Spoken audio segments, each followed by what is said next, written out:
Hello, I'm Michael Reeks, and I'm here to talk to you about the Elucidation from Kant's Critique of Pure Reason. This is the part of where Kant wants to bring everything from the transcendental aesthetic together. Kant begins by discussing a criticism against his view that time is transcendentally ideal, that human experience of time appears as time appears to us. The objection is the following: changes are actual. This is proved by the variation on the part of our own presentations, even if one were to deny all outer appearances along with their changes. Now, changes are possible only in time. Therefore, time is something actual. There is no difficulty in replying to this objection. I concede the whole argument. Time is indeed something actual. So, time should be represented by an object, but as a mode of representing yourself as an object. He then goes on and says that if he can understand himself or another being without time being actual, then the way we represent ourselves changes, and therefore the way we interpret time changes. The empirical reality of time, therefore, is a condition of our own experience. But in actual reality, time is nothing but the form of our internal intuition. We take away the fact that time is a representation of yourself as an object. The conception of time vanishes, and it only matters to the person that thinks about it. The reason that the objection of Kant's view that time is not something in itself, nor is it inherent in things, is so widespread, done by so many people, is because they don't have a good conception of time or space, because they are not able to prove the absolute reality of space, because they are taught to be idealists. They don't believe that the reality of outer objects allows strict proof. They believe that the reality of an object can be seen through their inner senses and is immediately evident through consciousness. These people fail to recognize that both views take the same position. Neither case can have its reality questioned. Both cases belong only to appearance, which has two sides. The one that the object is viewed in and by itself, and the other is the way the form of the object takes into account. The form is not meant to be looked at as an object, but in subject to what the object appears, which makes it vital to the appearance of the object. Here Kant is considering the distinction between appearance and reality as being immanent, something made in the realm of appearance, but he knows that thinking of reality in this way is problematic, precisely because the thing is restricted by appearance and thought is transcending that appearance. Based on this, time and space are both great sources of knowledge, from which you can gain synthetic knowledge based on observation. Mathematics is a great source for this knowledge.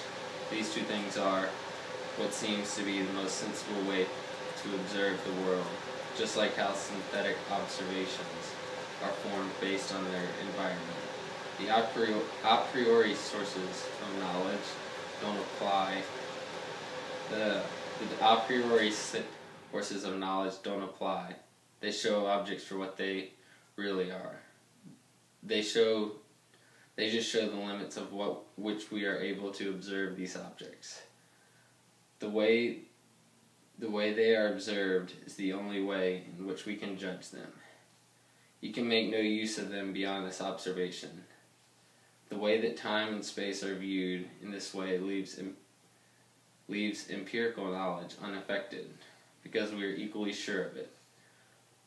The people who believe that space and time is an absolute reality, whether they believe it is innate or not, they must fight with the principles of experience. They can either choose to believe that eternal and infinite space and time without anything being real, so everything in this space can be considered real, they can also take things as they appear and reappear, regard space and time by the way they appear alongside or in succession to each other. They are obliged to deny any mathematical doctrines that have used observations, and they must say them false or at least deny their certainty. They believe you cannot be certain based on reasoning alone. In this way of thinking, the observed space and time are merely figments of the imagination whose source must be sought in experience. The way in which your imagination frames out what you experience cannot contain the restrictions the nature places on them,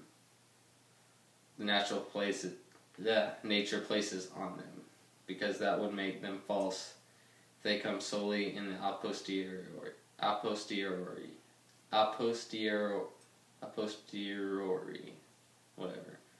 First idea still holds the advantage that they can use mathematical operations to describe things, but they should be embarrassed because they cannot describe things in the infinite with a great understanding, because that is an unobtainable amount of information, area, objects, whatever. The second idea also has been an idea because in their representations of space and time do not slow down their understanding of the way they judge objects, because they can't use their senses to observe or describe the objects. They can know nothing about math, nor can they bring any propositions from experience to agree with their ideas. On this theory,